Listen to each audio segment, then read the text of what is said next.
तो next topic अपना पर्यावरण है। तो पर्यावरण की परिभाषा और ये इनसे रिलेटेड जो क्वेश्चन है वो एक बार देख लेते हैं घटना चक्र की बुक से। पृथ्वी पर पाए जाने वाले जो भूमि, जल, वायु और पेड़ पौधे और जीव जंतुओं का जो समूह है जो हमारे चारों ओर है, उसे सामूहिक रूप से पर्यावरण कहते हैं। तो मतलब जो हमारे चारों ओर जो चीज़ें हैं, ठीक है, वो सारी चीज़ें ही पर्यावरण का एक पार्ट है, समझ लीजिए। तो जैसे भूमि हो गई, जल हो गई, वायु, पेड़ पौधे, जीव जंतुओं का जो समूह है, ठीक है, जो हमारे चारों ओर है, वो उसे सामूहिक रूप से पर्यावरण कहते हैं। पर्यावरण के ये अजैविक और जो जैविक घटक हैं, दो घटक होते हैं, एक जैविक और अजैविक। जैविक मतलब जिनमें जीवन है, अजैविक मतलब जिनमें जीवन नहीं है। संगठक आपस में अंतरक्रिया भी करते हैं, तो ये आपस में अंतरक्रिया भी करते हैं। अंतरक्रिया का मतलब अगर अंतरक्रिया नहीं करेंगे तो एक दूसरे से ये परस्पर मतलब जुड़े हुए हैं। अगर मान लो कोई भी चीज़ एक भी कम हो जाएगी तो बाकी का दूसरे का जीवन सर्वाइव करना मुश्किल हो जाएगा। यह संपूर्ण प्रक्रिया एक तंत्र के रूप में संचालित होती है। तो ये पूरा एक तंत्र है, ठीक है, जिसे पारिस्थितिकी तंत्र कहते हैं, के रूप में परिभाषित किया जाता है। ठीक है, आगे देख लेते हैं। तो जो पर्यावरण संरक्षण अधिनियम 1986, तो कब आया था पर्यावरण संरक्षण अधिनियम? 1986 के अनुसार पर्यावरण किसी जीव के चारों ओर घिरे भौतिक जैविक जो दशाएं हैं और उनके साथ अंतरक्रिया को सम्मिलित करता है। तो पर्यावरण संरक्षण अधिनियम आया था 1986 में। क्वेश्चन कई बार पूछा गया है, पर्यावरण संरक्षण अधिनियम 1986। तो उसमें बताया गया है कि पर्यावरण किसी जीव के चारों जो भौतिक और जो जैविक दशाएं और उनके साथ अंतरक्रिया को सम्मिलित रूप से को सम्मिलित करता है। मतलब भौतिक और जो जैविक क्रिया उनको सम्मिलित करता है अंतरक्रिया के साथ। ध्यानतव्य है कि परे और आवरण शब्दों को जोड़ने पर पर्यावरण पर्यावरण का मतलब क्या होगा? पर मीन्स चारों, और आवरण मतलब घेरे हुए। ठीक है, पर मीन्स क्या होगा? चारों ओर, और आवरण मतलब घेरे हुए उस चीज़ को। तो यही आगे भी इसमें दिया होगा। पर्यावरण का शाब्दिक अर्थ होता है जो आवरण हमें चारों ओर से घेरे हुए है वो। अब आगे देख लेते हैं। पर्यावरण एक अविभाज्य समष्टि है। पर्यावरण क्या है? एक अविभाज्य समष्टि है तथा जैविक एवं अजैविक तत्वों को पारस्परिक क्रियाशील तंत्रों से इसकी रचना होती है। तो मतलब वही बताया गया है इसमें, जो जैविक और अजैविक घटक हैं उनके जो पारस्परिक क्रियाशील तंत्र हैं, मतलब जो आपस में जो क्रिया करते हैं, इनकी इन्हीं तंत्रों से इसकी रचना होती है। पर्यावरण के तीन घटक इसमें बताए गए हैं, एक भौतिक या अजैविक घटक जो, ठीक है, भौतिक या अजैविक। कौन कौन से घटक होते हैं? तो इसमें स्थल हो गया, वायु हो गया, जल, ये सब आपके हो गए भौतिक या अजैविक घटक। ठीक है, उसके बाद देख लेते हैं कि जैविक घटक कौन कौन से हैं। जैविक का मतलब हो गया जिनमें जीवन होता है, जैसे पादप है, मनुष्य है, सूक्ष्म जो जीव हैं, ठीक है, जंतु हैं, ये सब इनमें ये जैविक घटक हैं। अब ऊर्जा वाले घटक कौन से जो हमें ऊर्जा प्रदान करते हैं? वो ऊर्जा घटक हो गए, जैसे सौर की ऊर्जा हो गई, सूर्य वाला ऊर्जा हो गई, भूतापी ऊर्जा, ठीक है, जो भूगर्भ से ऊर्जा निकलती है वो भूतापी ऊर्जा। तो सौरिक ऊर्जा और भूतापी ऊर्जा दो टाइप की होती हैं। ठीक है, ये तीन घटक होते हैं। अतः पर्यावरण कई संगठकों से निर्मित एक संरचना है। तो कई संगठकों से मिलकर बना हुआ पर्यावरण। यह सभी जैविक और अजैविक अवयवों का सम्मिश्रण है, इनका सभी का मिश्रण रूप है, जो जीवों के चारों ओर से प्रभावित करता है। जो सभी जीव हैं उनको चारों तरफ से प्रभावित भी करता है। ये जीवन के कुछ कारक संसाधनों के रूप में कार्य करते हैं। मतलब पर्यावरण के जो कारक हैं वो क्या है? संसाधन के रूप में ही कार्य करते हैं, तभी तो पर्यावरण का संचलन हो रहा है। तथा कुछ कारक नियंत्रक के रूप में कार्य करते हैं, कुछ संसाधन के रूप में काम करते हैं और कुछ करते हैं नियंत्रक मतलब कंट्रोलर के रूप में काम करते हैं। पर्यावरण को बृहत एवं लघु स्तर पर समझा जा सकता है। तो बड़े स्तर पर भी समझा जा सकता है और छोटे स्तर, लघु, दोनों समझा जाता है। इसके साथ ही क्षेत्रीय तथा भूमंडलीय स्तर पर भी पर्यावरण की विभिन्नताएं पाई जाती हैं। तो मतलब एक क्षेत्र में अलग टाइप का पर्यावरण पाया जाएगा, भूमंडलीय स्तर पर ये अलग टाइप का पाया जाएगा, तो इसमें विभिन्नताएं पाई जाती हैं, ये बताया गया है इसमें। उसके बाद जलवायु परिवर्तन और पर्यावरण क्या क्या है, कैसे जलवायु परिवर्तन हो रहा है और पर्यावरण को उस पर क्या क्या इफेक्ट पड़ रहा है, ये देख लेते हैं। पर्यावरण से संबंधित महत्वपूर्ण तत्व निम्नलिखित हैं, देख लेते हैं क्या क्या महत्वपूर्ण है। प्राकृतिक वनस्पति जलवायु का ही सही सूचक है। जो प्राकृतिक वनस्पति है वो जलवायु का सही सूचकांक समझ लीजिए कि सूचकांक है। तथा पर्यावरण में कार्बन डाइऑक्साइड की बढ़ती मात्रा से हो रहे पर्यावरण परिवर्तन में प्राकृतिक वनस्पति में भी परिवर्तन हो रहा है। तो अब जैसे CO2 की मात्रा अगर बढ़ेगी तो क्या होगा आपका? अगर CO2 की मात्रा बढ़ गई है तो मतलब क्या है, पर्यावरण के जो वनस्पति है उसमें भी परिवर्तन हो जाएगा, प्राकृतिक वनस्पति में। तो जैसे जलप्रिय पौधे, जो वाटर लविंग प्लांट या एक्वेटिक प्लांट बोलते हैं, वे हैं जो जल में, जैसे जो परमानेंट पानी में रहते हैं वो जलप्रिय पौधे बोले जाते हैं। जैसे वाटर लिली आपके दलदली भूमि में जो उगते हैं, दलदली भूमि में या तालाबों के किनारे पाए जाते हैं। जलवायु की आर्द्रता कम होने पर इनका क्षरण होने लगता है। तो मतलब जब इसमें नमी हो जाती है, नमी कम होने लगती है, जलवायु की आर्द्रता कम हो जाती है, तो ये खत्म होने लगते हैं। जैसे इसमें मेनली बताया गया वाटर लिली है, दलदली भूमि में जो होते हैं वो सब, या तालाबों किनारे जो पाए जाते हैं वो। इको मार्क क्या होता है? तो इको मार्क एक चिन्ह दिया जाता है या एक प्रमाण पत्र टाइप का है। इको मार्क का एक चिन्ह भी रहता है मोस्टली, जो मतलब पर्यावरण के मैत्री चीज़ें रहती हैं उसमें। प्रमाण पत्र उन भारतीय उत्पादों को दिया जाता है जो पर्यावरण के प्रति मैत्रीपूर्ण हो। ठीक है। यह प्रमाण पत्र ब्यूरो ऑफ इंडियन स्टैंडर्ड यानी BIS के द्वारा दिया जाता है। 1991 से दिया जा रहा है, तो 1991 से दिया जा रहा है ये BIS के द्वारा। क्या इको मार्क एक प्रमाण पत्र रहता है जो मैत्रीपूर्ण होते हैं पर्यावरण के प्रति, उन पे एक मार्क रहता है। मोस्टली जो भी उत्पाद होते हैं भारतीय उत्पाद, उन पे इको मार्क, ठीक है। उससे पता चल जाता है कि ये चीज़ पर्यावरण के प्रति मैत्रीपूर्ण है। उसके बाद अति नगरीकरण, औद्योगिकीकरण, संतुलित विकास, पर्यावरण एवं पारिस्थितिकी तथा जैव विविधता के संरक्षण इन तीनों के लिए हानिकारक हैं। तो अब बिल्कुल क्लियर बात है कि जैसे मान लो ज़्यादा नगरीकरण करोगे, औद्योगिकीकरण करोगे, औद्योगिकरण, संतुलित विकास, पर्यावरण एवं पारिस्थितिकी तथा जैव विविधता के संरक्षण इन तीनों के लिए हानिकारक है। तो ये अति नगरीकरण वगैरह और औद्योगिकरण ये मतलब जो पर्यावरण के लिए बहुत ही हानिकारक है, जैव विविधता के संरक्षण के लिए भी ये गड़बड़ है। आगे देख लेते हैं। WM एडम्स द्वारा लिखित एक पुस्तक है हरित विकास। WM एडम्स ने कौन सी पुस्तक लिखी? हरित विकास यानी ग्रीन डेवलपमेंट। इसका पूरा नाम green development, environment and sustainability in a developing world. इस पुस्तक का पहला संस्करण 1990 में प्रकाशित हुआ था। किसके द्वारा? WM Adams. WM एडम्स ने कौन सी लिखी है कि किताब? ग्रीन डेवलपमेंट, ठीक है, हरित विकास इसे बोलते हैं। उसके बाद एल्सवर्थ हैंगिटन द्वारा एक पुस्तक है, क्या लिखी है उन्होंने? Civilization and climate change. Civilization and climate change, जिसका प्रथम प्रकाशन 1915 में हुआ था। तो 1915 में एक पुस्तक लिखी गई थी एडवर्ड हस्टिंग्स के द्वारा, सिविलाइजेशन एंड क्लाइमेट। जो प्राकृतिक कृषि के अन्वेषक, जो प्राकृतिक नेचुरल जो एग्रीकल्चर होती है कि अन्वेषक कौन से थे? मासानुओ फुकुओका, ठीक है। ये एक जापानी किसान एवं दार्शनिक थे। तो उन्होंने कृषि के लिए बहुत काम किया था, और ये प्राकृतिक कृषि जो नेचुरल कृषि है उसके थे। तो फुकुओका टाइप के नाम जो होते हैं वो जापान में होते हैं, तो इससे पता चलेगा। मासानुओ फुकुओका पूछ लेता है, ये क्वेश्चन इंपॉर्टेंट है। प्राकृतिक कृषि के अन्वेषक। पर्यावरण संरक्षण के लिए 17 से 24 वर्ष के 15,000 युवाओं को नियुक्त करने के उद्देश्य से ऑस्ट्रेलिया ने ग्रीन आर्मी को लॉन्च किया था।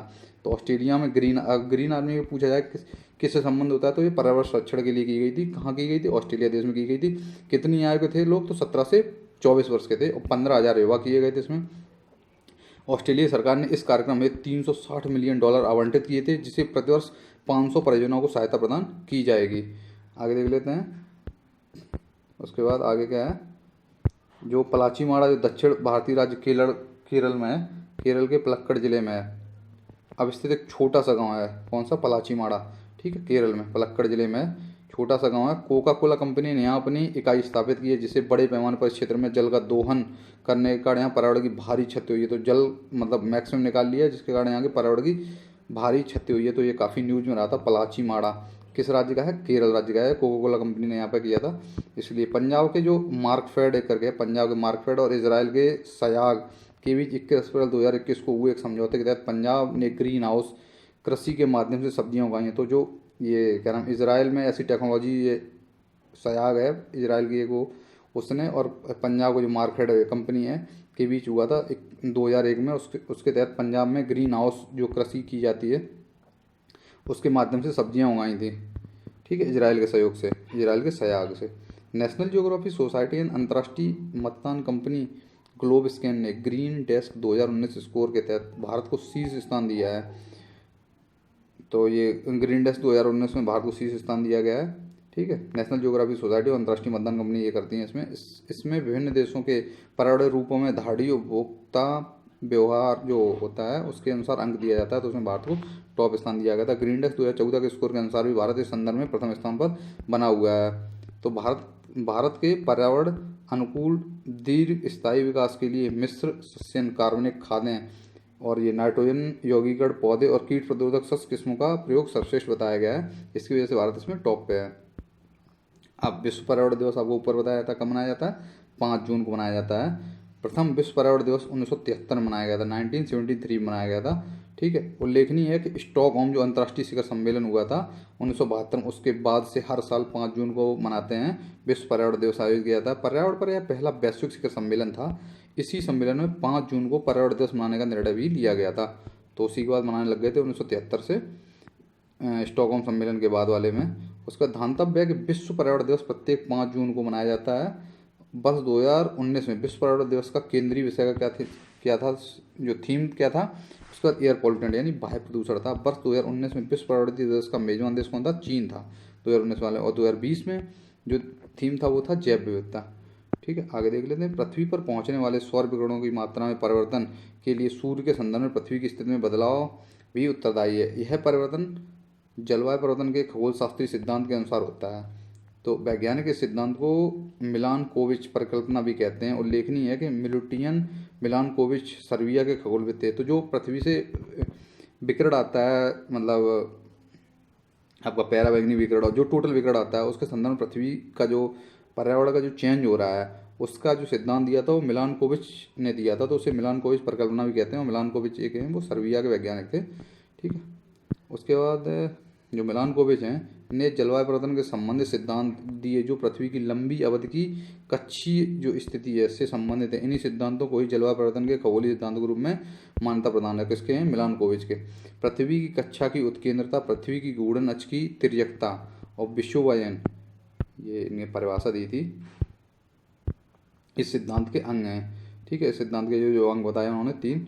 ठीक है। वहीं दूसरी ओर सौर जो किरणित ऊर्जा इस सिद्धांत से संबंधित नहीं है। तो सौर किरणित ऊर्जा है वो इस सिद्धांत संबंधित नहीं है। उन्होंने जो अंग बताया उसी संबंधित है। उल्लेखनीय है कि जलवायु परिवर्तन पर अंतर सरकारी पैनल जो IPCC जो होता है, जो कि संयुक्त राष्ट्र के तत्वाधान में गठित अंतर सरकारी वैज्ञानिक निकाय है, के अनुसार ग्रीन हाउस यानी हरित गैसें वे हैं जो पृथ्वी के वातावरण एवं बादलों को उत्सर्जित ऊष्मीय विकिरण को अवशोषित एवं उत्सर्जित करती हैं। तो मतलब इन्होंने बताया कि जो ग्रीन हाउस गैसें कौन सी गैसें होती हैं कि जो क्या करती हैं, जो पृथ्वी के विकिरण को क्या कर देती हैं, अब अवशोषित कर लेती हैं और फिर उनको क्या करती हैं, उत्सर्जित भी कर देती हैं। ये जो गैसें हैं वही पृथ्वी का टेम्परेचर बढ़ा देती हैं, जिससे क्या यहाँ पे हीट ज़्यादा बढ़ जाती है। हीट की वजह से टेम्परेचर अगर बढ़ जाएगा मान लो, तो फिर वही है आपका वातावरण चेंज हो जाएगा। तो इनमें से कौन कौन सी प्रमुख गैसें हैं वो देख लेते हैं एक बार। इसमें से कार्बन डाइऑक्साइड है मुख्यतः। उसके बाद जो आपका जलवाष्प बोलते हैं जैसे, ठीक है। उसके बाद नाइट्रस ऑक्साइड जो होती है N2O, नाइट्रस ऑक्साइड N2O। उसके बाद मीथेन CH4 और ओजोन O3, जो कि साधारणतः पृथ्वी के वायुमंडल में उपस्थित रहती हैं। इन्हीं की वजह से क्या होता है, टेम्परेचर बढ़ जाता है पृथ्वी का, क्योंकि ये क्या करती हैं, मैक्सिमम एब्जॉर्बन कर लेती हैं विकिरण का, जो सूर्य का विकिरण रहता है, यानी हीट का ऑब्जर्वन कर लेती हैं, फिर उनको धीमे धीमे उत्सर्जित करती रहती हैं, वो होता है। ठीक है। जलवायु परिवर्तन के मापन हेतु, अगर जलवायु परिवर्तन का मापन के लिए क्या है, हिम तत्व यानी आइस कोर की किसी ग्लेशियर या बर्फ की चादर को छेद कर प्राप्त किया गया एक बेलनाकार नमूना है। तो मतलब इसमें क्या करते हैं, जो आइस कोर होती है उसको छेद कर दिया जाता है ग्लेशियर बर्फ में, उससे पता चल जाता है जलवायु परिवर्तन में कितना चेंज हो रहा है मापन के लिए। ठीक है। आइस कोर अतीत की जलवायु और वातावरण की जांच करने के लिए सबसे प्रत्यक्ष और विस्तृत अभिलेख है। मतलब अभी का जो टेम्परेचर में, मतलब कितना टेम्परेचर है और पुराना कितना था, उसके आइस कोर से ही पता चल जाता है, क्योंकि अंदर की जब बर्फ़ निकलती है ऊपर वाली, उससे पता चल जाता है। आइस कोर से जलवायु परिवर्तन का क्रायोजेनिक जो संकेतक प्राप्त किया जाता है। तो क्रायोजेनिक मतलब बहुत ठंडा वाला, जो ठंडी चीज़ें होती हैं, क्रायो मतलब, ठीक है। तो उसी से प्राप्त किया जाता है, आइस कोर से किया जाता है, जलवायु परिवर्तन का क्रायोजेनिक संकेतक है, प्राप्त किया जाता है। उसके बाद ग्रीनलैंड और अंटार्कटिका में बड़ी मात्रा में बर्फ़ की चादरें हैं। तो आपका ऊपर ग्रीनलैंड और नीचे अंटार्कटिका, ठीक है। ग्रीनलैंड और अंटार्कटिका में बड़ी मात्रा में बर्फ़ की चादरें पाई जाती हैं, जिनसे आइस को निकाला जाता है। इनसे पूर्वकाल में वातावरण में व्याप्त गैसें आदि की जानकारी भी मिल जाती है। इनमें अगर कोई गैसें वैसे हैं तो वो भी मिल जाती हैं, क्योंकि अंदर दब गई हैं बर्फ़ में। ठीक है। उल्लेखनीय है कि जलवायु परिवर्तन कृषि को प्रभावित करने की क्षमता रखता है। तो कृषि को प्रभावित करता है जलवायु परिवर्तन। तापमान बढ़ने से मिट्टी की नमी और कार्य क्षमता प्रभावित हो जाती है, मतलब चेंज हो जाएगी अगर तापमान बढ़ रहा है, टेम्परेचर। इससे मिट्टी में लवणता बढ़ेगी, मतलब लवणता बढ़ जाती है। जलवायु परिवर्तन से फसलों की उत्पादकता भी प्रभावित होती है। तो फसलों की उत्पादकता में भी बहुत चेंजमेंट आ जाता है। उसके बाद क्या होता है, जलवायु परिवर्तन से संसाधनों पर दबाव बढ़ रहा है, मतलब संसाधनों पर बहुत ज़्यादा प्रेशर बढ़ रहा है। वन, चारागाह, कृषि भूमि, नदी, जल, भूजल आदि संसाधनों को लेकर तनाव एवं आपदा की स्थिति, प्रवसन को लेकर, मतलब जो लोग इधर से उधर प्रवसन करते हैं, को लेकर संघर्ष आदि के अनेक प्रमाण उपलब्ध हैं, जो जलवायु परिवर्तन को सामाजिक तनाव में वृद्धि करने वाला एक प्रमुख कारण सिद्ध करते हैं। तो मतलब जलवायु परिवर्तन की वजह से क्या है कि इतनी सारी चीज़ें में प्रॉब्लम हो रही है, हर चीज़ में प्रॉब्लम हो रही है मोस्टली। अनेक अध्ययन जलवायु परिवर्तन के कृषि एवं वानिकी के उत्पादन एवं उत्पादकता दोनों पर गंभीर दुष्परिणाम की पुष्टि करते हैं। मतलब जो भी हमने रिसर्च किया है, जो भी हमने अध्ययन किया, उसके आधार पर बताया जा रहा है कृषि और उत्पादकता दोनों में बहुत ज़्यादा इफेक्ट पड़ रहा है। भविष्य में भी जटिल स्थिति उत्पन्न होने की संभावना को नकारा नहीं जा सकता, मतलब और ज़्यादा स्थिति जटिल हो सकती है, ये बताया जा रहा है। मौसम की जो चरम दशाओं की बारंबारता से कृषि क्षेत्र सर्वाधिक प्रभावित हुए हैं। मौसम की चरम दशाओं की बारंबारता हो रही है, उससे कृषि बहुत ज़्यादा प्रभावित हुए हैं। ऐसे में खाद्य सुरक्षा प्रश्न बड़ा हो जाएगा। मतलब खाद्य सुरक्षा का मतलब है कि अगर चीज़ों की उत्पादकता कम हो जाएगी मान लो, तो खाद्य सुरक्षा का संकट खड़ा हो जाएगा। खाद्य सुरक्षा की स्थिति में अनावश्यक खाद्य संग्रहण एवं खाद्यान्न संसाधनों पर बलपूर्वक नियंत्रण की प्रवृत्ति का विकास होता है। तो मतलब क्या है, हम स्टोर करने लगते हैं चीज़ें कि अगर मान लो खाना अभी से ख़त्म हो जाएगा आगे फ्यूचर के लिए, तो हम फिर क्या करेंगे, उनका अभी से संग्रहण करने लगेंगे और संसाधनों पर बलपूर्वक नियंत्रण की प्रवृत्ति का विकास होता है, जो क्या होता है अंत सामाजिक तनाव को जन्म देता है। तो उससे क्या हो जाएगा कि जो सामाजिक प्रेशर बढ़ जाएगा उसमें। अतः खाद्य सुरक्षा भी सामाजिक तनाव का एक प्रमुख कारक है। तो खाद्य सुरक्षा अगर रहेगी तो सामाजिक तनाव का एक प्रमुख कारण इससे भी हो रहा है। ध्यातव्य है कि वैश्विक जलवायु परिवर्तन के संदर्भ में समोच्च बांध, अनुपद सस्यन, शून्य जुताई पद्धतियां मृदा में कार्बन प्रच्छादन संग्रहण में सहायक हैं। तो ये सब जो चीज़ें बताई गई हैं, तो ये जो समोच्च बांध है, अनुपद सस्यन है और शून्य जुताई जो पद्धतियां हैं, जो इससे क्या है मृदा में कार्बन डाइऑक्साइड का जो संग्रहण हो जाता है उसमें मतलब CO2 उसमें मृदा में मिल जाती है इन सब चीज़ों से, शून्य जुताई इन सब से। कार्बन प्रच्छादन का तात्पर्य कार्बन का पौधों, भूगर्भ संरचना एवं समुद्र की दीर्घकालीन संग्रहण से होता है। कार्बन डाइऑक्साइड के मानवोद्भवी उत्सर्जनों के कारण आसन्न भूमंडलीय तापन के न्यूनीकरण के संदर्भ में कार्बन प्रक्षालन हेतु पर्याप्त एवं गैर लाभकारी कोयला संस्तर, निःशेष तेल और गैस भंडार तथा भूमिगत गंभीर लवड़ी सेल समूह संभावित स्थान हो सकते हैं। तो इनमें बताया गया कि जो भी मतलब CO2 है वो इन सब स्थानों में मतलब मोस्टली सेल समूह संभावित स्थान इसके हो सकते हैं, ये बताया गया है। वर्तमान में 2019 के नवीनतम आंकड़े उपलब्धों के अनुसार CO2 के उत्सर्जन में सर्वाधिक योगदान अगर बात की जाए 2019 के डेटा के अनुसार किसका, कौन देश सबसे ज़्यादा CO2 का मतलब उत्सर्जन कर रहा है, ठीक है। तो इसमें नंबर 1 पे कौन सा है, चीन है। चीन सबसे ज़्यादा CO2 छोड़ रहा है। विश्व के कुल CO2 उत्सर्जन का लगभग 29% अकेले चीन छोड़ता है। उसके बाद अमेरिका का नंबर आता है 16% के साथ। दूसरे स्थान पर जब भारत क्या है 7% के साथ तीसरे स्थान पर। तो भारत का 7% ही छोड़ रहा है टोटल जो मतलब CO2 छोड़ी जा रही है उसमें। तथा रूस क्या है 5% के साथ चौथे पर, जापान 4% के साथ 5वें स्थान पर है। जो चीन विश्व का सबसे बड़ा ग्लोबल कार्बन उत्सर्जक देश है, सबसे ज़्यादा कार्बन छोड़ रहा है। भूटान को विश्व का शीर्ष कार्बन नेगेटिव देश, मतलब बिल्कुल भूटान तो बिल्कुल छोड़ ही नहीं रहा है मान low carbon negative. Asia Pacific संघ जो एपक है की जनसंख्या विश्व की कुल जनसंख्या का 41% है। तो एशिया पैसिफिक की क्या है 41% है। विश्व की कुल ऊर्जा उपयोग के 48% का उपयोग करते हैं, मतलब कुल ऊर्जा का उपयोग का 48 का यही यूज कर लेते हैं। 41% जनसंख्या। एपेक देशों का विश्व की कुल हरित गृह के उत्सर्जन में 48% से अधिक योगदान, मतलब जो हरित गृह का चेंजमेंट हो रहा है हरित गृह गैसों में 48% तो यही एपेक देश ही कर लेते हैं। एपेक देश क्योटो प्रोटोकॉल का समर्थन करते हैं। तो जो क्योटो प्रोटोकॉल हुआ था उसका समर्थन भी करते हैं, परंतु इसके कुछ देश इसका अनुमोदन नहीं किया है।